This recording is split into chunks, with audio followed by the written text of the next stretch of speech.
नमस्कार, मी साटम. तारीख 14 ऑगस्ट 2025. हा व्हिडिओ बनवायला लागतोय हीच खूप जास्त खेदात्मक गोष्ट आहे की हे सांगायला की झेंडे विकत घेऊ नका स्वतंत्र दिवसा दिवशी किंवा गणतंत्र दिवसा दिवशी सुद्धा झेंडे विकत घेणं टाळा, कारण त्यानंतर काय अवस्था असते झेंड्याची.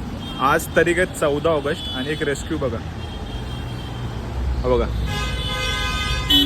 यार, आता सांगा फ्लॅग घ्यायचे की नाही त्याबद्दलचं. हा रेस्क्यू बघा कसा आहे ते, म्हणजे पूर्ण ओला झालाय, घाण झालाय आणि झाडात अडकवून ठेवला होता. पण बघा एकंदरीत आहे ना, मी छत्रपती शिवाजी महाराज टर्मिनल्स त्याचबरोबर बृहन्मुंबई महानगरपालिकेची जी इमारत आहे ना त्या परिसरामध्ये 26 जानेवारी 2025 म्हणजेच गणतंत्र दिवसा दिवशी एक स्कॅम पकडला होता. बघा गल्लीपासून दिल्लीपर्यंत हा स्कॅम सारखाच आहे, कारण काही काळापूर्वी ज्यावेळेला मी दिल्लीमध्ये होतो आणि त्याच वेळेला गणतंत्र दिवसाच्या पदसंचलनाचा भाग बनण्यासाठी गेलो होतो, त्यावेळेला अशाच प्रकारचा स्कॅम माझ्याबरोबर सुद्धा घडला होता.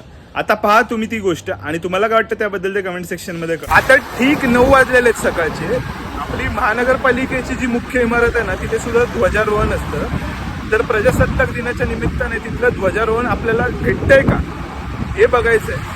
तर बघा मी बृहन्मुंबई महानगरपालिकेच्या इमारतीजवळ जाऊन पोहोचलो, पण तोपर्यंत ध्वजारोहण तर आटपलेलं होतं आणि तिथे त्या परिसरामध्ये थांबून थोडासा तिथला फील घेत होतो. तेवढ्यात ह्या व्यक्तीला मी नोटीस केलं. हा व्यक्ती हातामध्ये झेंडे आणि टाचण्या घेऊन प्रत्येक व्यक्तीला अप्रोच करत होता की तुम्हाला झेंडा लावू की नाही त्याबद्दलचं. मला आधी नॉर्मल गोष्ट वाटली, कारण सार्वजनिक ठिकाणी बरीच मंडळी आहेत ना वेगवेगळ्या प्रकारचे अशा प्रकारचे ध्वज विकून धंदा करत असतात.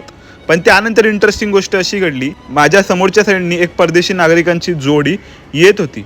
या व्यक्तीने त्या दोघांना सुद्धा झेंडे लावले आणि त्यानंतर त्यांच्याकडनं पैसे मागायला लागला. त्यांच्याकडे त्यावेळेला कॅश नव्हती किंवा त्यांना कदाचित हा स्कॅम माहिती होता, त्यामुळे त्यांनी पैसे काय दिले नाही आणि ऑनलाईन पेमेंट सुद्धा आम्ही करू शकत नाही अशा प्रकारचं सांगितलं. हे पाहून मला जास्त भारी वाटलं आणि त्यानंतर मला ह्या स्कॅम बद्दल आठवलं जो मी दिल्लीला असताना सुद्धा नोटीस केला होता. आणि त्याच वेळेला रिटर्न जात असताना कर्मधर्म संयोगाने छत्रपती शिवाजी महाराज टर्मिनल्सच्या मुख्य प्रवेशद्वाराजवळ माझं लक्ष गेलं. त्यावेळेला मी पाहिलं तर काही महिला तिथे अशाच प्रकारचा स्कॅम करत होत्या. मग म्हटलं ही अजून गोष्टी काय आहेत ना त्या नक्की पाहू. त्या बाबतीतला पुढच्या व्हिडिओमध्ये. तोपर्यंत कनेक्टेड राहा. बाकी हर हर महादेव.